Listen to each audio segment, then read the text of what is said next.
Adama bane sufi aga uyuya. Gelanganga kata Adama bane sufi aga uyuya. Faba surundo sare sufi sakati kunka fabanuya. Faba sirundo sare sufi sakati kunka fabanuya. Kunka susu daga mina ikalera kunju kafumeya. Kunka susu daga mina kalera kunju kafumeya. Kunka susu daga mina ikalera kunju kafumeya. Subhanon bara. Kunka susu daga mina kalera kunju kafumeya. Nabru maranon bara. Ikafura be ganta faka mat. Tanganon bara. Eduna ganye metanga. Meka Triangulanon bara. fura be ganta faka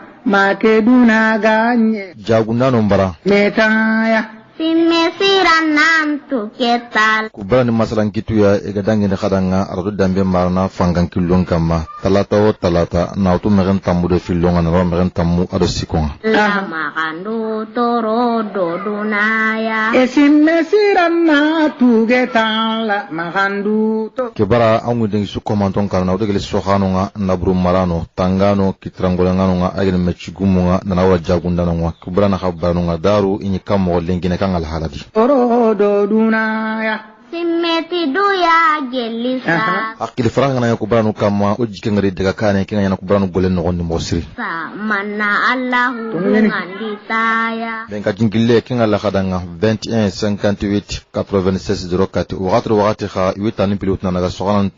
tranga idingranunga walma nabru marano walma kitungulanga walma tangano. Simmeti duya gelisa sa manna lahu. Ke serebra ke masalan kita kinna khay kinna khambar na gula lama musasibi gatan la jihatuma. Nganditaya. Anna manita lanta fo ya maka. Situ feretu animetu kemenda barampai on ta bismillah. Anamane tu allanta foya magandu faya ampeti fon. Kunka susu daga mina ikalera kunju kafumeya. Subhanon bara. Kungasu. الحمد لله رب العالمين والصلاة والسلام على رسول الله صلى الله عليه وسلم رجل دم بيترين كان دانا يغو يا غير نقلات نقطين وارزقني كي وجعلوا ترين كان مغشرين إن شاء الله هم غشوا غلم بومبي ثلاثة سوادي ناوتو دوزر كتي تريزرينغا وخرم مسلسل بيورني غنن خبر إن شاء الله سواء تانغانا نبرو مارنا إن شاء الله غنن خبر أوارني هتم بانتينيا كواتي وخرم مسلسل بي أكين برانكاما إن شاء الله وارني كلينكني ورا بسم الله برانكاما أعوذ بالله من الشيطان الرجيم بسم الله الرحمن الرحيم والصلاة والسلام على رسول الله الحمد لله رب العالمين السلام عليكم ورحمة الله وبركاته رجو دمبين ترنكندانا درو ونا كوين دين نور دنگرا كتبسكو مانتنغا نبس ماما جلير مانتا ودنگرانغا يام بالنا لوكان نيانا جوبتي الله تونغا akamana kallam tenga na tiga tigen dangem pale nan tel ghifar ntu honna man tenga ma na kuy ken dangem pale na kuy ndenga rakat besko man tenga kinga na tan lem kuy nde kinya kan assalamu alaykum wa rahmatullahi wa barakatuh o yi jamudi ona muru kamana kallam te ma gando klandi jamudi akiyam kadi nyamu da ko man tenda Allah ganda betul laga ganyam poda ko man te ma Allah kan pinno suko mantenga ti kamana nyimbe tunga wono radio dambe trenkanda na yigo ya gare lemne qirse alhamdulillah oda gawa dome so anjanto gunnan no gondi so anjanto tagar no gondi aywa ona ku inde ngara kat bes ko mantenga sero trongo di ke wakati wa suko manten ku nyine ona sumama Musa Sibi Musa Kaba Tora Ado Almami Kaba Tora Aywa Karukunyana Sonjam Tom Barangani gana ko nan di so anjam to bara so kanan ci ko man ta so nyagal ni tikengani agana ko ni so ambel nda butunya kutini asogo nya hogo yimembo kengani holinga nga kengani qago sore ame holinga he sore ama hosreti ngala mo mulellingo qago nya daga mo nan ciro ngala mo kine lingo qago daga mo nya ciro ona Allah subhanahu wa ta'ala nyaga kebe gadi yimembo ga kengani kandaranga kengani qago nga wallahu subhanahu wa ta'ala nyaga na Allah ganda nya qago la linginte na nyango daga ni qeri qagoy na qeri jiyan kando kama na soho mposre umbega jibiga soho honcho ni Allah subhanahu wa ta'ala yana Allah ganda kenya kando kama una kuinde ngara kata so suko mantenga ki watiya lenki jerenna mani kama sugano ogara kagara mogobe radio dambe anado jarntonye jarinto sobogumo habankan cigindano ngada koso radio dambe ngari batenga radio dambe tatukene kafoy kengani kafobe gani gurjande kafonga kenda ngano da kasu ko mante ona kuyinde ngara kata su ko mante ngona kasu ko mante ono kitunkini mai soben killenga aga daga na mogobe soben killen kanni kengani harmar me annan jabarin na bire anyimme halalenga annan wase na nyaram bogo fori kebe na hangan tankama kendangani o wa besu ko manten kunyini o ma gaso o fa ba gaso ona ga kunyi ke watiya abenu dagantenga e biru gorongo ke watiya kala ka watinya nanga gatinya lantanga gatinya na tangal lemme ga gatinya na haramara mesugade angol ni katanga gatike bane kendangani o wa kunyini hay wati bere qasasa lenki jere bane kingani soren tibare ngani ona lenki jere mo kenya kama soren tibare soran janto soranon pedde bega jombo marena tiga qille nanti apem soganon pedde bega jombo marena ga nanti apem Allah subhanahu wa ta'ala duyen kama odo kungarni masala nganya dome lengi barake taw kunya kanne ma qararen tawdi oga kata nuna ganan kiti na dakanan kebetindi haban kanne mogobe kembre apem ngala drogote de debari mani drogote ni kengani feddiani asan gunten tasire taga kenogoni wati sugari humbe wati ngana kinye iwa drogote nyana sogano ngalla hiyena mogobe na go soge ngati ngana kinye sogodin qibara ngi na ganen kitini sogano ngan sogamponga sankini mogobe agana hana iwa diga muken kama iwa ina ganen siten kanyana ken nogondi nanya saw gai jinga katana lege sofonga aga katana tallang kuroso mo gaira mogobe oga asugina hankita fedde ke idru ko tondenga ken nogondi aywa alhamdulillah fedde ke aga koni nanti nago sore awo amar nago sore mbane kanne ma ora kenya ko wakati sugari adi sofani khagonni i wakati nye ken kani duran chofonye kine ngudugudo ken kani wakati nye ken duran chofonye mullen ngati sorenye ken kani duran chofani awo mullen ngati nga kelli kun chofonunga alhamdulillah awo kun chunchi kine ka wakati nga ken ka sofonuli kun ka daga menga ipogo awa meni hari memba ni sa kinga ni qakonga aywa fedde kebe gani apemwa ida cross ndenya tarin nogondi igan kawana mbuguti foyi kebe ga sugano kala hena wakati so naso nya golle sugari ananyi anga golle ke qaranga an chobe nga golle ke sugenga adallo magaire ka ona yaga talankita sugenga so ampongani sorenga katana no maga mo be apemo ida hakle harabe mo ne ken kama kembre keta apemo technicien ngani alla gana do inshallah wada warni masala masalan karagarante onati apem technicien dangani anam bismillah sidi sibi aywa wada khibare mugo soni gonte khibare ntako yaage mani khibare ne kenga nanti apemo ahamiti sogano daga kanengani karagaranta gori sogampono kenga ni sogoma sunu ngaga katana kite taga no kono mobe yala ke diga meni tungunya ba ma oda mugwa khibare ntako yaage anta ode mana gelaganani diga mege ga koni aga mobe sidi sidi anno bugo kumpandi وانتن كان سيدي سيدي أعوذ بالله من الشيطان الرجيم بسم الله الرحمن الرحيم والصلاة والسلام على رسول الله السلام عليكم ورحمة الله وبركاته أرجو دمبي ترنكندانا يقول يا غالي لمن قرسونا بسكم من تنقوني جليل ما بسو تاغد دنجراني رجو دمبي قلنين قبارو سوانجرندو قلنين دي سوانجرندو تنو نغندي الحمد لله وقت بي أغاكوني kingani nanti sorenga gatinga awo adi membagande almami kabatora musa kabatora almami kabatora musa kabatora kwani awa inshallah radio dambe odo okursunga dome fedde bega jombo marena agara debu ko sikki agari tukamei kingani egakli nanti soganon pedde kingani apemo na soganon pedde radio dambe ora kibare mogo soni gonti kibare ntako yaage ona girona kinya apem fedde ngani alhamdulillah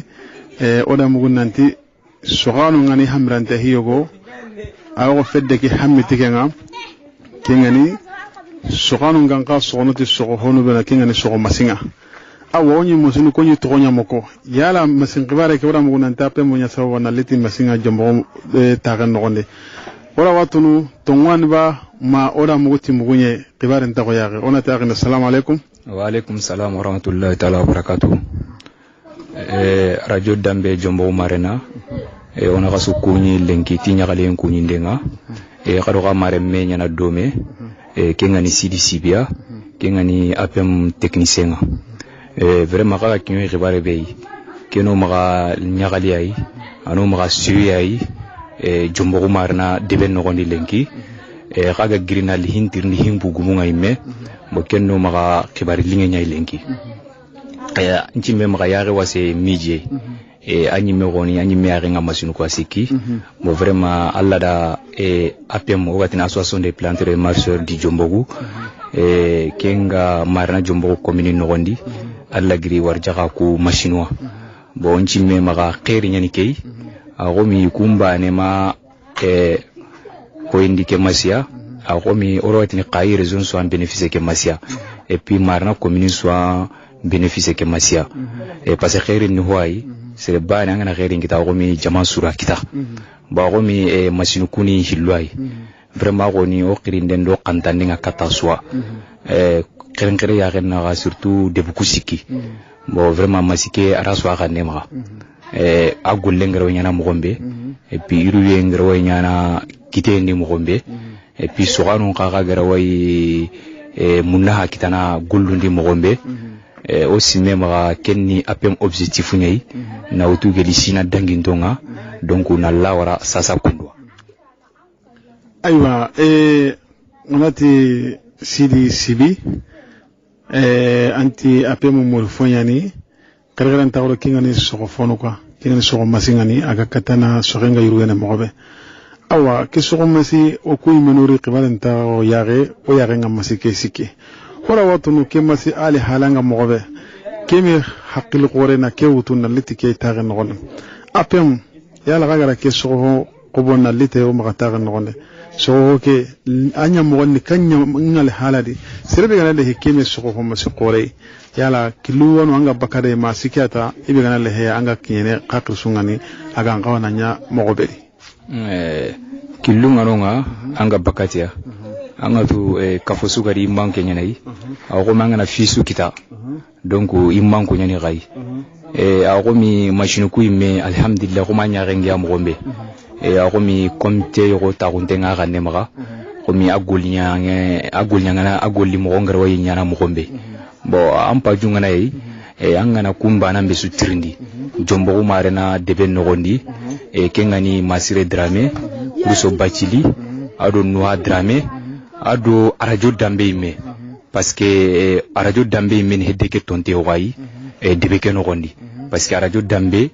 amuti ape marajo dambe parce que arajo dambe imme sine sugadi vraiment libertan tukana et puis sur sine sugadi donc i carte mutunti ni maga bo aussi même maga ku correspondance no benu ka koni vraiment pa jungana yi kibare masike kibare kamma agul nyanga mogon kamma bo angana ku serombe tirndi ma osu mejiken kaga arajo kebedi kenga arajo dambe angini kunyi meka tirndi mi gara angara killei golle ke ganyana alhala be kamma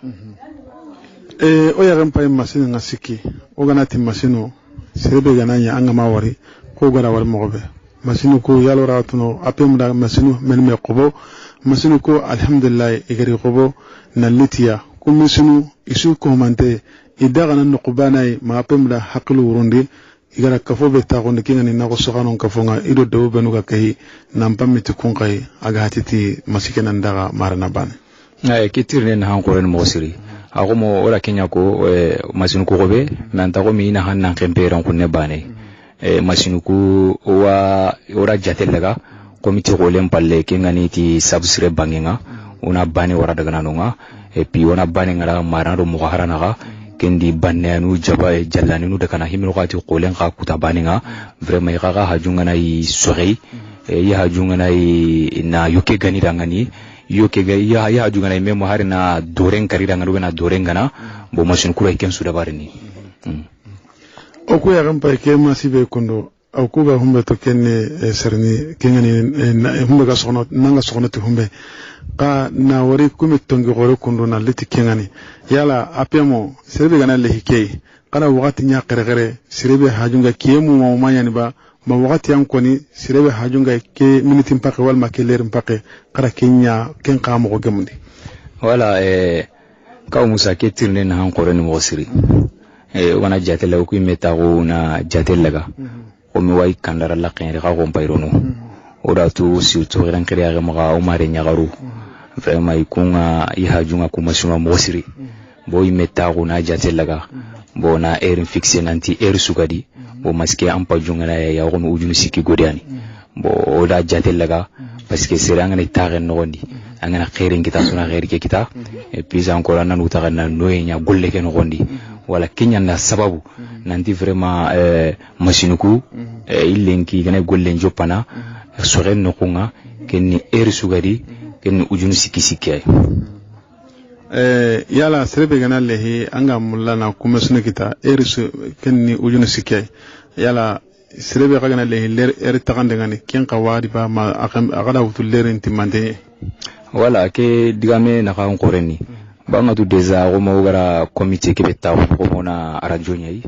bo gona to 15 detail litini bo mo gontu awa soro awa tangutu buru o ya ranka ga wakati ngamo wakati gebento maka no sime maka gara comité ke gara soro ku benu to gonko jombo ko marana de ben nogondi bo angana kun tridro nanti vraiment kama sinu ku benu gona kaso ma sum pa junia bo gilang nati erbania angana ti eritagandia bo ikunga ngalla killeri golle ke gara kana alhala be kama e pianga balla manga hami gebe me kitanadi donc na nene nan qoto ke gadi o hay kebe no gonde yala trinkanda no fo gebe wa trinkanda sasa golle su gananya ho go kerime aho kurumba awanyana sababa sorolla wa famuno yogo ranta famuno krosindundi yala qirni kande wa kama kubenu gananyi arawai yogo la qirni ne sasa nantago ananti awra mbona ndi so masinga ma kumbelesu walma kumene halle ngamula kana lin no ngane agananyi ken nyugora wanyani ame sorota mi matample sere wakana kin kama ngama famo yala qirni kande wa kama kati sirobenu gama kendo ko famo imati ape muti masingi maka gani gire interni o golende bari kun kaga katana famo mo be nani ho sugari urukile yane yobo qirni kande ngoma na ke digame parce que ken han qoreni mo siri aussi min golle sugari haqqile nyana gollini et puis ko gama kuri sugana sugano nga annan satisfait no gondi an pa junga surenga wakati ba nyante no gondi mais aussi même Allah ma kencho nyora nga mo siri mais sire suga maga ibuten na maga yugo ya gatikenga vraiment peut-être angana wari igana laydu ngina nga wakati be nci me maga kelle do angana gana gridro peut-être Allah ke mama ki de nanti inkinyanga mama famu sunu iranta yana sababu wana laydu ke utuna bunondi o parce que ora surubin wara ay menga ira formation gebere bara kama maske yala kan ko gullina ali halabe kama agullan kitenga ko me kama e biro soron na kan ko nyana mogombe wala bo ngesi me ma ko nan ko ngana adresse ya bo mais toujours on est on patiente trop sunu ikun kayme su nahani mane kay lengi ko takei ibuten kali mane kay lengi ko takedi nanti vraiment sere suganu nga sugana sugi tenno gondi annan kati angullanga mulla haqqati kebe donc annan kati Kenya na wala kawo ya ran pai keni masike ya wasiki masike o ya ran ayi yoki gebe wa jongine angana kona na ndiso ko masika rawa haju gebe surono ko serebe gana le hikili surondenga ande ben nogondi wal ma kundan nogondi masike krosinde ndi yala asigira ngara wa ken ka hakaba masike sigira ko reni kendi mo siri parce que ku hamira hinga ke mo siri surtout angana killan qibaren ko haramare me daga kane lantanya na fisuri tanki killenya gantano nga aussi même ma umare mu be ga na hakla siro ngotu na jihaju nga killenga ni dema ni gide kerti ni dema na killeke dabari nanta masinkenya maga daga mundu no kotana ogra kusuro be no konanda ngani vraiment ki na adresse kunga parce que ayo kenju timantengai na killenya nchagonga ba na doron koro na ritiba na nchwani ba na ko be nyimme na karanga mulana bugunonga donc aken su dabarni na ko ben kara ko ben cikin tangane masike golle en ken na karana akanunde na ayonto bakano masike golle en ken to anyimme agenta ayukunu so ayukunu jutu waswa bo masike golle en ken donc na ko be nyimme karana doren koro donc na ndaga jogo halle masike wake golle su dabarni awa onyam palle kagara ke sobe killebe utuna lakini sobo gumungani kenni ganne be ga maga so ganjerndo sine sugari anga wala nanti irige otenu ngi to sokendi so ganjerndo be no ga gunnen no ne anki smanu ko ka kunda directeur gebe so gode kala ke mesira ke kuntenu ju so aussi même ga sasa nanti tenu to soken no ne ken takenta gadi wala keni khairi ngai toujours na sagi kati ken diga mei nanti vraiment sere usere on pa junga hectare mpakke be vraiment ngana kenyi me koni dangani o correspondance nuku andiga diga makama vraiment waso rene awanya nan chagon kai wosi me maga on taka nge kisimon ku benu gononga nga toujours so anjirndo eni me intaka kanna keta parce que machine ngi kitengure aywa watu sugari awo adi inyamogane o khindi kanne legre be gamma kati radio damben terengandano na so bunya keme golnya nyoki agari sogana njari sogana njwa ko manten amare nanti ape mu nya sababu nya ka amare nanti ape mbane ari kati sogana njwa ko anyi megara ko mobe diga kan legre be gamma kati sogano nga ado srobe no hajunga golnya nyoki ke wakati be o gan kawana gemende mo be wakati be o kuy me agam pae so ngonti khibaren ta ko yare o gara war mo be amami ka ba to gara yirigi ayerunga gelagara honna be so yirigi ke aname ge ba kapay ka o khirindi ganne oga katina siresu noir hiloni onan kawana radio dambe onan kawi noir mo siri parce que ora du to kanun no gondi dunaro khibarentu et puis ora du to tenu no gondi dunaro khibarentu et puis gani gara layru kebe wuto dangani ida timmandi iti khibare su ganaroi iwa gilli iwa niken khibare tirni na sege donc na khibare ke na koy dunai vraiment khirinde ndo mamande awakata kay mo siri parce que golle ani kay batran golle petit asuran tayke de barni piken kadangi halle on ta khirinde ngalla kati mare na bani de on ta walla kati sabsire bani on ta walla kati mughafara bani on ta walla kati mare me komini bani ona walla kati khayre zon chuai nanti kuma sunu ni jikenya yodangani nanti kuma sunu hiya vraiment nalina qote yo girno kama nanti kuma sunu na avantage hokino ogullu no gondi nanti machine ku awkomi aswa gallen ku machine c'est vrai ape monya sababu ni riti mais ay marti nanti golle nanya example ape muime angana hedalle mu kuimino aisa kutuko hautu haqibe hedalle mu nautu kempaqai parce hedalle mu ndako nanti kunna mulana no nyarti tare nogondi sino agani sagailati no serbe ga hedde nogondi akaman na nyanka uredunga wujunu sikingure mais no itino hedenge yukumpa mirehinga ni kebe vraiment no ngaro yerni tare nogon mo bo kenya na sababu wa ime itibo vraiment erike asu wujunu sikisiki anke mbe haydiga muno ngebe ha konno nge ha jungna nten no nantini hedalle menga ujun kusikina kenya tugana wala bon ko kin avantage nyai o ma mo siri wala tandanga ne sibira alla kuni lagare be gamma kati tringanda no na dangite alla dinga gamma inshallah o danga dome alla gana gano ona dome wakati su komante radio dambe hajunga kiya wakati so ren kibaren gamma apemo soronda simananti ari na go so bana gana ma jaga ka hameti so renga yuru yeneti kitte su kama apemo hamini kiya khirindi kanne be ngakati hedalle manjwa vraiment ona sukuni oni sumama et puis drogotendi inakani yetenga et puis ona marna yagaru adu sabsire yagaru do mughafara yagaru nchimme maga ikunga konkiranga kamana ngri do masin ko ribarenga waxir ndi xanne ngala katia mo siri inshallah on tarni diga mo gilundi ona radio dambuna sake kataka gali vraiment ona susukuni ona tira suranga xanwari vraiment magara ke golle be yana lihintir ndi himpi gumenga vraiment kenni gollay aga mere mbaka finu no gonde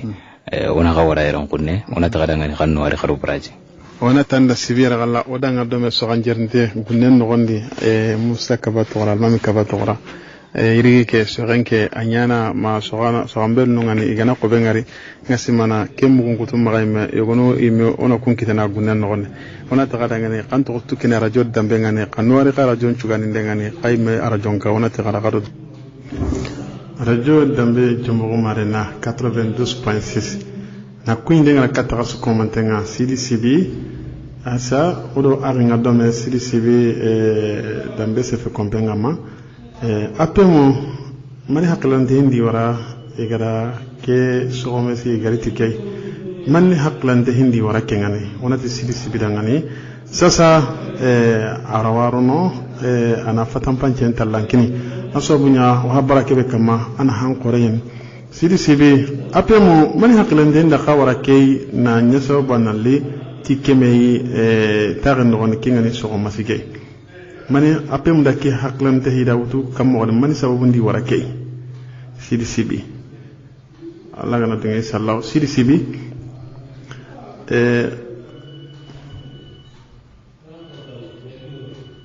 sakati kung kafa bania CDCB wala inshallah وهذا CDCB بسم الله من كاتين كلن كما إن شاء الله أوامره الله بين كما إن شاء الله وده قاعد دوم CDCB من يقلن دينا أبيمو وركي أبيمو أدكي وثمان سوون دا وركي السلام عليكم ورحمة الله وعليكم السلام ورحمة الله CB ورحمة أيوة ونأتي هل سودا قاعد يابو كلن دينا أما كتي yabo naliti ke mani haklenta mani ga sababu nda pe mo rake yabo aha wa murno anna antirni ko anna timando nya o danga mo sirina so bonyo gana kemugo o gana hatam banje talangi ta wagge moy mo siri yabo ke vraiment aha anga to sere anga na iduna ko le soir aha et surtout kene kafuga ta tebe no gondi aha honni ne buga ngara jonga crise no wa aha vraiment na nya sababu na honne bu jige krisinga et puis na lutana bu jige be nya kunno gondi mais après mu imbe khisi me ni gatago vraiment geli sina dangi do ko na hatla jaka baga de bari vraiment ko te be ko kama aro kapande mo kama bo ora wari na ti ku masunu menu vraiment ko mo kuma ke no ko tare ke no gondi bo pasira ajata ngara manta ganari vraiment wanyana sababu wa iga tarebe mo gondi ala ka khairi chuni kun khay ko din me maga tirenke anga ya tare swa nam ko kanna tare ke anni ko de anna anani on dit mais ce coup mais ta on a que mais analyser vraiment nanti on a que muru bo ora muru kamoro e kengani ogol nyande makebe aussi mais ni kembeti mukei marna jumbo ya ngone et surtout de beaucoup filera avec kapa marnai e kengani o kapale ma kengani haruna samasa ya kenga setedanga gai haruna samasa yabo wanga tu atendi tirai bo vraiment ko mi eteke ahani ngai modiri et puis eteke kana tengano kusu agane kawana bo ado heddalle mu wiki tenki ni mei vraiment ko de kirabe go kam ko katta birni kam bo alla da nyawra ko ko mo ngonge mo doni bo mo partner ko be no kapalle mo be no nga e kumbenu ko de ma hi ko ro ngana kaso bo vraiment na diba ke ko iya donc na ko ikeda nanti e wa tare ke be no ndo ha juma kei parce que de un a so de no ko nar na ko mu na daga tai ube ga so hari donc na tore gana ube ha ko ke be na jo ha jungai bo a go mi so ga ko ari ha juma kei alla ran yana ku mo ge mu ni ko iya sama malla ga dugene e ga ga duno dangani vraiment iga ken financement kinoi iga tracteur mu indi financement kinoi ken chokra ko nogondi wala ken ni jardin cocaine wala ba go mi kapande ma go ko ni kunya romena o vraiment iya nya sababu vraiment nangat na tracteur ko ro hindi ni financement kinoi donc ne ko diri tiron ko ne o ba yi khair kidan ko lu guri mo gon sidi yabo après mo saba haklante be gari wara kay ken anda ho bragaten ko ro homo ken yala kada ke golli gore nyaako tahana ngangadan tirndi mo be naliti ke golli surana no gari ikhergere ni wara nantina golle ke ina cross ke ngani so masike yala jombo marana imen gondi ado sabsre sambala ado mo ya fara yala kada soro bagande kubenu jonko intenga kunchoro ora wai idan tanto tunu serebenu gananya hajungiya iga kata nan kinye kunga mogobe golle ke muso masige be hajunga na kinye itani anani kumperente yani na golle ke ya bagande ora kunchoro tunu kunchoro wanonga italo wa profitene anteringa dongo ni togongo resu ampa junga na ransi mai masungu kama wampa jumane golle gambaga anga mulanya ku stro nyeri de haje anga na adresse quoi terem kona kenga ni kuso pakilia ado masire drame ado noa drame ko précisément radio dambe ine aussi men anga na termino nga o kapalle munyani o golnya de munyani ora jikino nga ni ragara di barkina kenga na dangi fodie sima kenga tabsire bo aro musa sise tabsire aro laliandi jallo mo yakora bo aussi même maga ora ku so nyira swadi vraiment nanti seresu an pa ngene golle nga nga gam pa ngene tibare tanai machinku ali halan kama donc wanga na ko firino kusu anga balla mo gangolle awanya na nan pamba ten no qamo sidi yabo après mu gara ke hakli srebe oto nalite yala harsa golle ken gondi tirmindu wonu ngani radio dambe ga makinye gatina ko beno koni o gara me timande ni trinkanda no ga famien ki ter mose gesi mema nam vraiment tirmindu ko gara suko vraiment ho ga ngawa koni karo tirindi kenga gege magage vraiment golle njuni tiay et puis ragara tirindi ko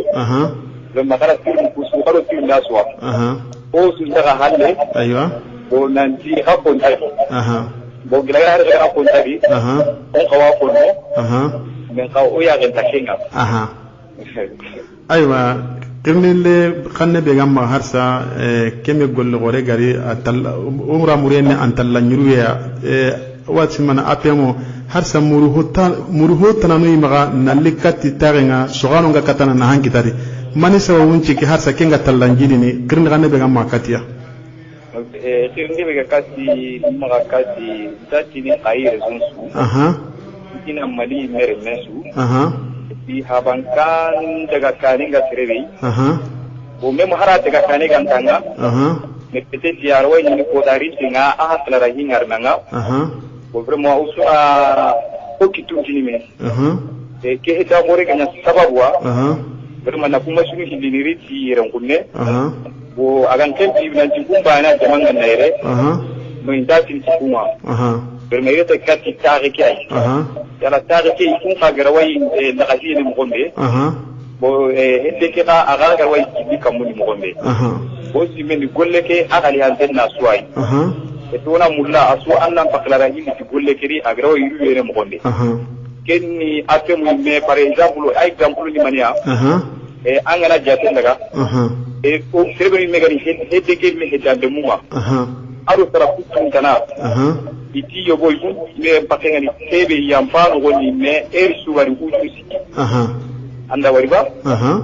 bo na tuwa awani ni kunya ni ikotiza surumba gadini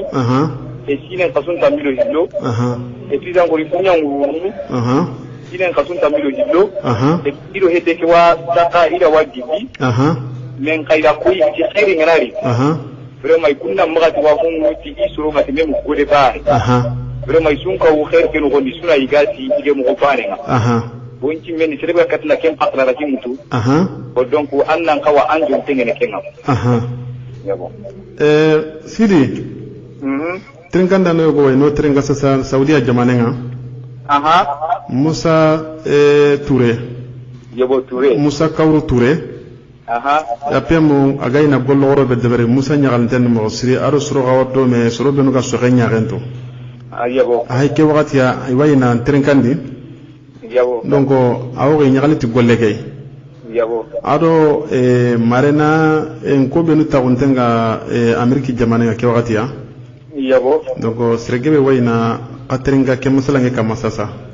yabo bo alhamdulillah keme golle gore agana koni kenga koni nanti kaga nagani sitebe awai an hanga inambugo kati sonin kolle munga yabo kati jamane le munga yabo yala ku wayna gatrenga krindi kanne be gamma kati har humbenu ga jamane palle o suga katano kitenkini me o ga taga ke aga talla nyuru yene nanda kana mobe yabo yo kenya ya digal legere ado kuini legere kati trinka nananju krindi kanne ngakati nam surtout kumpa kini ga tere wa kuyo wa hayi mano e kuyi me o hajunga yira kunne e pi jama keso hajunga yira kunne nanti lewu nyinte ni sukane donc igrai wara kitte be kinori e deke agroi ataga ko to mo gombe e pi demande ka da tewu nyinte ni gakarani lemu ti hari digan kantire ni gara golle nyakundu gara nyakundu vraiment aussi même ra e ku nyambana ra hay ku me ko nanti so mpa halle le ni ko ta ke di ku nyaga di tempo e ko ranke golle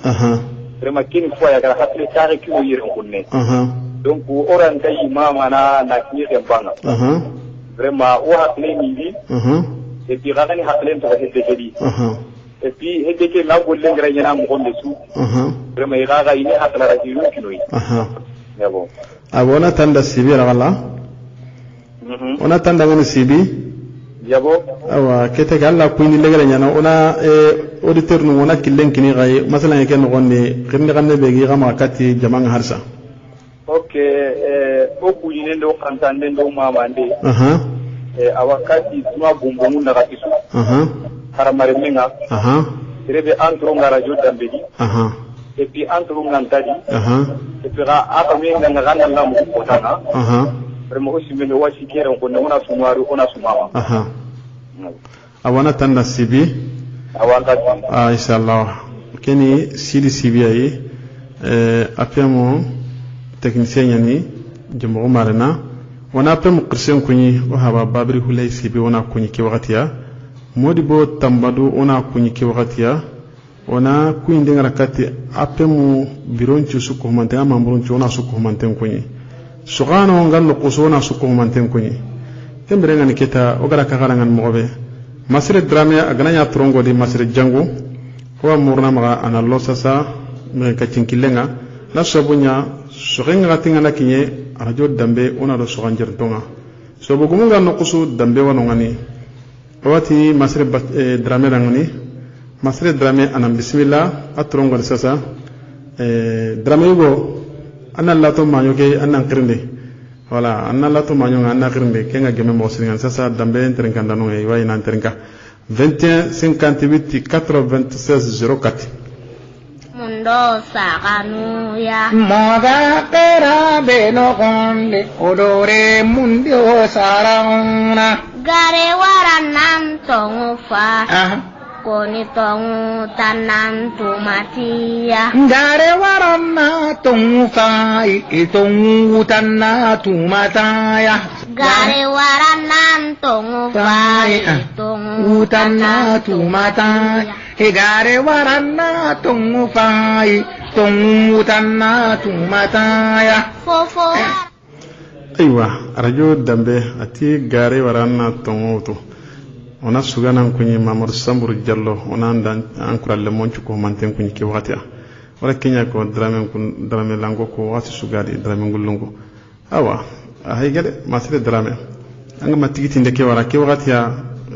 trinkan danon pajunga ngam mo siringan ona la to manyo ko kinkiren mo siringan 21 58 96 04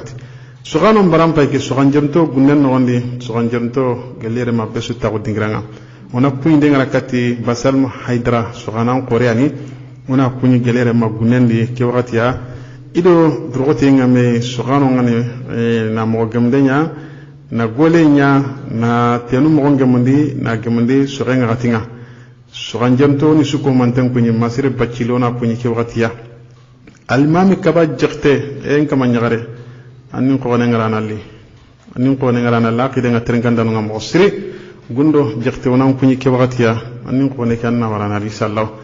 almam kante isallahu wan kunyi mo sir gelere man ko jenno gonde ona kunyi de ngara kati yahya njaya kusini suganan qoray ona suganan qoron kunyi gelere mayti qore mure wakun ko kunyi ke wakatiya mo sir hatenga katnan kinya na te qore ngana boyite mure nan jogona allah ya wisu ko manten kunyi ke wakatiya aywa ketake ona kunyi de ngara kati alghalisibi ona kuinde ngara kati suganan qoro tanama almami maraga kundan ko kalligo mamur maraga atom mo hoko almami maraga dangane ka kita ke sugan ngana koni sugan jemto ona haidrai go ona kunyi kembere kita onari almami maraga ona ra kunyi ona suko mante kunya abdussalam sibi asaw ona kunyi gelere ma gunnen no ne ke watiya kusini suganan qorai aywa mare mo gagri sugano nga hamiti sugampo be na lakina gai qara min trinka masalan kidi kaga katana famiye kitede daga cinkilenga ora wara oda gasuko mante 21 58 96 04 radio dambe jumo marena 92.6 na sabunya oda dramego ngoda gango oma amaro hana kembere ke tawatu tigiti ndenke kencha hunyani rimo sirengan kempati hobre ona kuinde ngara katti asusu ko mantenga Mahamadou Traoré Mahamadou Marega kunna gon kalligo Allah way dangnti sugenga fondamane daga mina ikalera kunju kafumeya kunka susu daga mina kalera kunju kafumeya mika fura be ganta faka makeduna ganye metanga mika fura be ganta faka makeduna ganye metaya simme sira nam tuket aywa radio damben trenkandana dro ona kuinde ngara kat bes commenter o hakle ngane yana men katin kilenga 21 58 96 04 sugano mbram payke suganjamto kembere kita o wara kenya ka kadangani sugano ngaido drogote ngame kubenu gayna golenya serbenu gayna drogote nya na mogosron den debari khawon kane awon ke alhamdulillah li menga ala bagandi oni suko mantem kunyi aywa na buru marano na drogote nganya ina cross ndenya gali sasa asobunya gali kamenga nya ko top sugano benu ga kanun tintondi igara mugungu tungeda jopa na sabunya sugan jirtunga no yomula na ngiri fene ina tigalle menga ina tifi ina sogofo mo manchu tifi ga agana kinyen no koyogo kore ngana sigi honno walma makalle menga na goro nan kinye tegere go na brunga ina killenga ina daga maka ke na kambu ken krosindin nanya be sugani drogotenya anna gunga gotero lemunun torondi qadaren tawde siringum bugumo wana gungo qotoro lemun torondi kubenu gadagana nagani kanu laqna anna kollam nun dangani imma to naburunga na harate nyani wara e gara gana nan daga boroni den datten no gonde mare mi bamiran kacin killenga assalamu alaikum wa alaikum salam wa alhaji sibi darame o to maya alhamdulillah ko kunti ma yonda Allah gamene mpakile yan champe kama sibi haran zaza aywa bo araje men tin karake yere aywa antro ngori ken koni intro ngari alhamdulillah ona tandangani drame oga barabe sa kenni sogano mbranya iyo apemo kagara durgote be dabari na pamiti sogano nga soga daga nakane mogobe ngajiki wadangin teke awa ko hilima ko sikibaka wala trendenya nandaga apem trende goy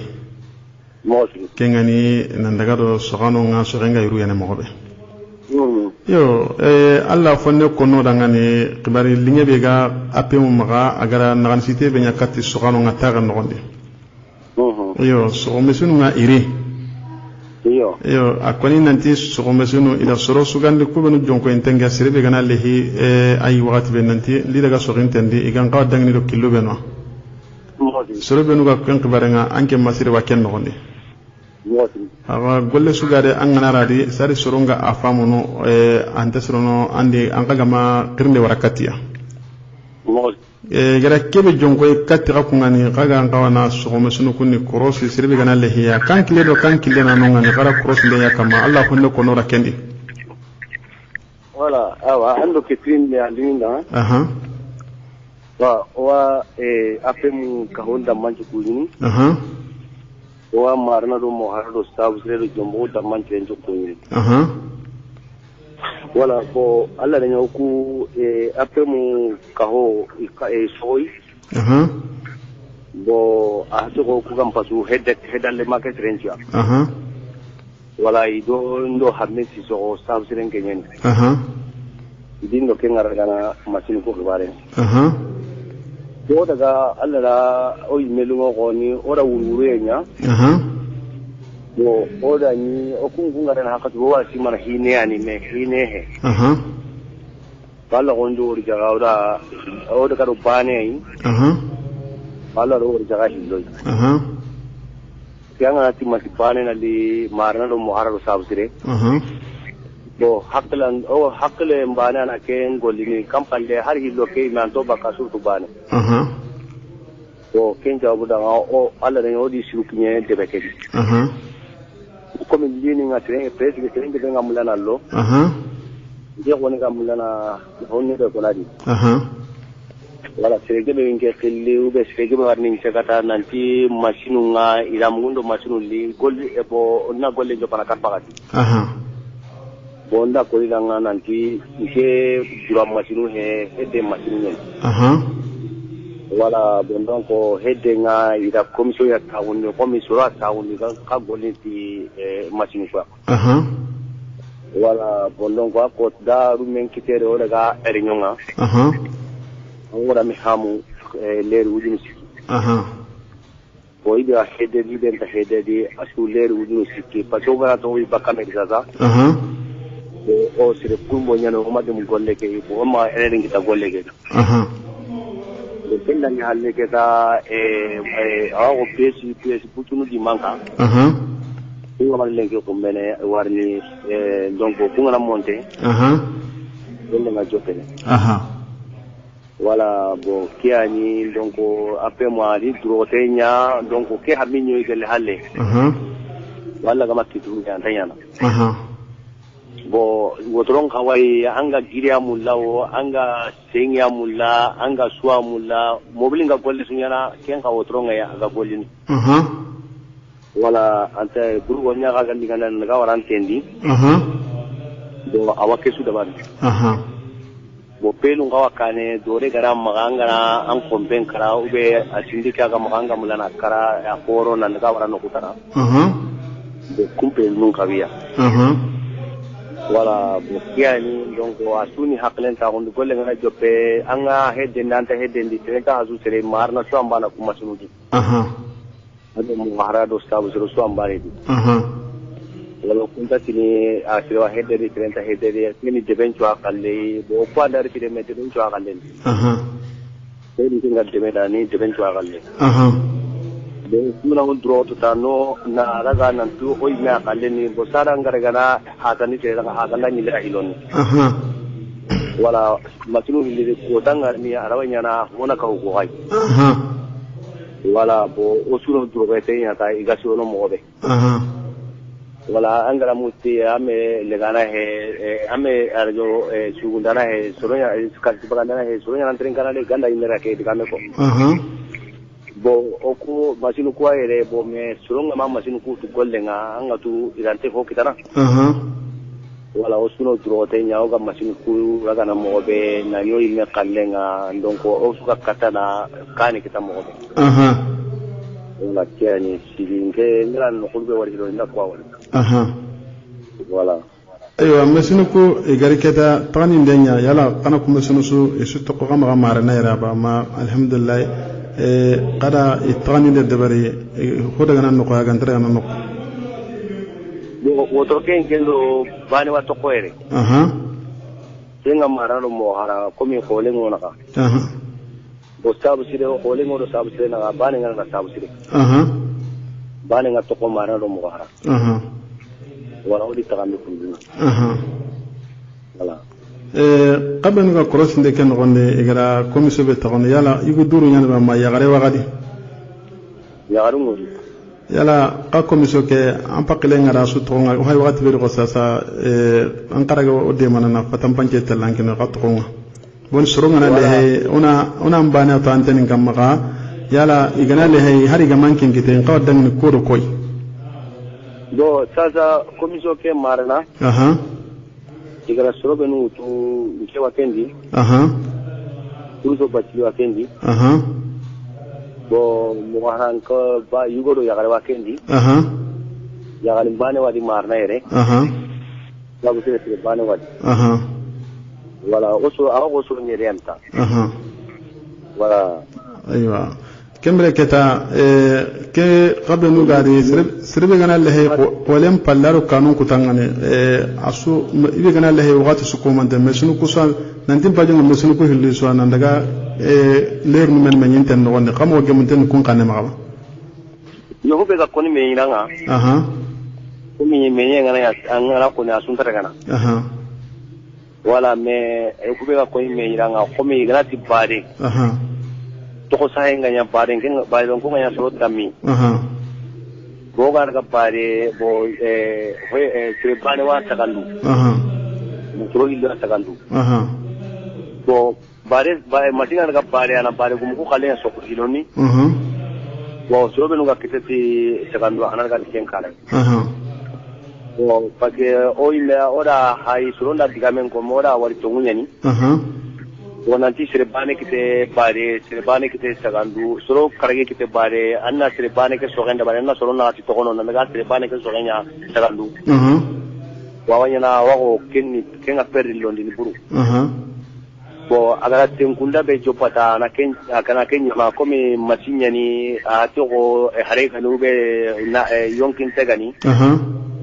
wa resto kono kienda resto kono urondi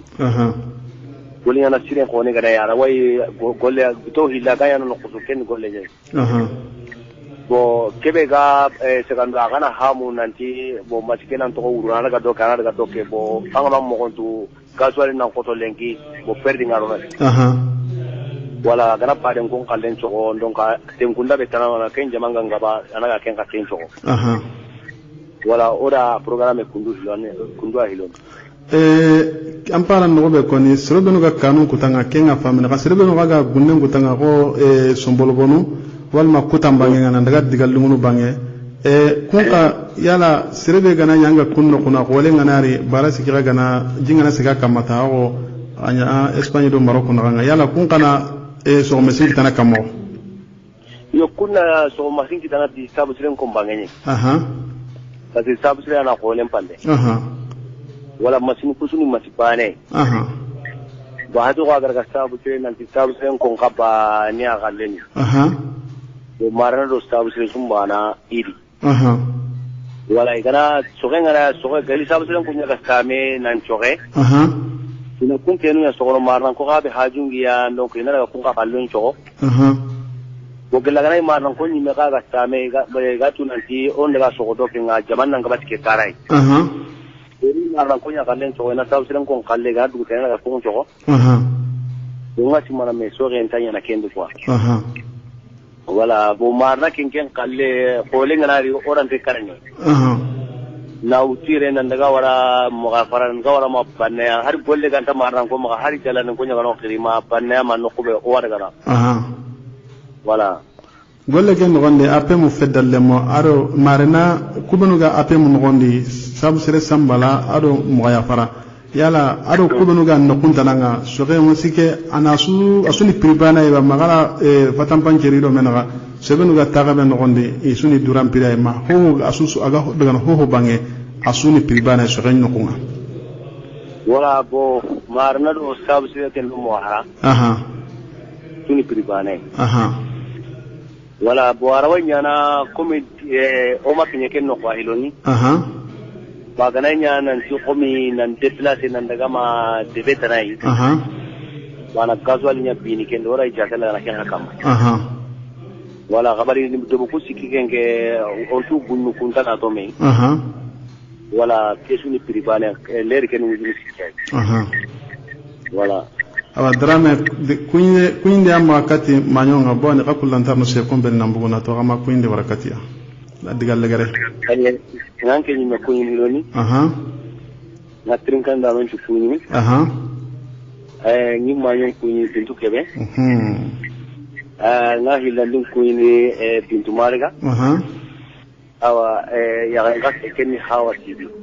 keni awa basinteri awa kengen jagore drama na sa yake wakati tano inshallah ona tanangane anan nori ay o to kemene igram gona na gai iyoke basinteri awa inshallah ona tanangane drame masire drame gatna na masire jango aya hayke allah subhanahu wa ta'ala de ngam ke allah do wor jigallo ko adi sidi sibi masire drame ko ani mi kan cencere le garu ngalen inshallah wala qanu wala sirge bena awtuqa wala fatam banji ke wa kitenga sumunan na hampo ko renga kenga sirbe nu gay no terenga sasa ona ko indi ngara katta kasu ko mantanga gelere ma franci madame Haidra njatu hawa sibona kunyi ki wakati ya wayno terenga gelere ma franci alhaji Haidra PDC Seydou Haidra ona kusu ko manten kunyi kusu wayno terenga ki wakati ya ono haba kunyi kisma bay sibi aga wayno terenga gelere ma par franci wa kunyi ki wakati ya di korench ko mante ameriki jamane nga o wayna terenke non kay mo siri ki wakati ya nasabunyo o emission ko alhamdulillah wayna aterenga mo siri ona bundi sibi ona kunyi gelere ma ameriki ki wakati ya Fatmata sibi ona kunyi gelere ma ameriki New York jamane nga ona kunyi ngara kati bay marega gelere ma ameriki ona kunyi ngara kati Aminata marega gelere ma ameriki ona kunyi ngara kati almami kabatora almami jigte ona kunyi ki wakati ya gelere ma ameriki seri ho bacili wan kunyi gelere ma ameriki ki wakati ya henda bacili wan kunyi gelere ma ameriki ki wakati ya ona kunyi ngara kati susu ko mantenga ki wakati ya jimesa wane wa kunyi gelere ma ameriki ke wakati ya kuswa ino trinka ke wakati woni suko manten kunyi Fatmata Sisoro ona kunyi gelere ma ameriki ke wakati ya jaji fadiga wan kunyi gelere ma ameriki ke wakati ya kusura ko nanti wa ino trinka wana maame sibi ona kunyi gelere ma ameriki ke wakati ya Muhammadu Kulubali ona kunyi gelere ma ameriki ke wakati ya Tumani Kulubali wan kunyi gelere ma ameriki ke wakati ya Shirine Bachili wan kunyi gelere ma ameriki ke wakati ya Jenaba sibi wan kunyi gelere ma ameriki ona kunyi ngara kati Musa Ture gelere ma Saudia jamane nga maka jamane nga ke wakati ya Musa Kauru Ture ona kunyi ke wakati ya ona tagaru drogote gelere ma Saudia jamane nga awa Allah subhanahu wa ta'ala dungen gama lenki gunnen kibaru nga soxanjirnto gelere ma besu tago dingranga qar serbe ganyi dome Musa sibi Musa kabatora Muhammadu Traore margan kundan kon kalligo ona kunyi ngara kati trinkan danan cukup mantinga mameri kabat tora mameri jakto na kunyi una almami kabat tora una kunya almami kante gelere ma ko jen nogonde una gundo jakto na kunyi ana droto ani ko ne kana wara ko iri wona ketna masala nyake nya dome trinkan dano akida nga trinkan dano mo siri awa musa sibi muhammadu traore har ko anda masala nya dome wona tigara Allah gando gamundi ko ire assalamu alaikum wa rahmatullahi wa barakatuh ndiro na bureya moga qira beno konde odore mundo sakanu ya moga qira beno kunka susu daga menai kalera kunju kafumeya suhano bara kunka susu daga minna kalera kunju kafumeya nabru marano bara ikafura be ganta faka mat tangano bara eduna ganye metanga meka triangulano bara fura be ganta faka makeduna ganye jagundano bara metaya simme siranan tu ketal kubani masalan kitu ya ega dangene khadanga aradu dambe marna fangan kilon kama talata o talata na utu magan tammu de filonga na magan tammu ado sikon lama kandu toro dodunaya simme siranan tu ketal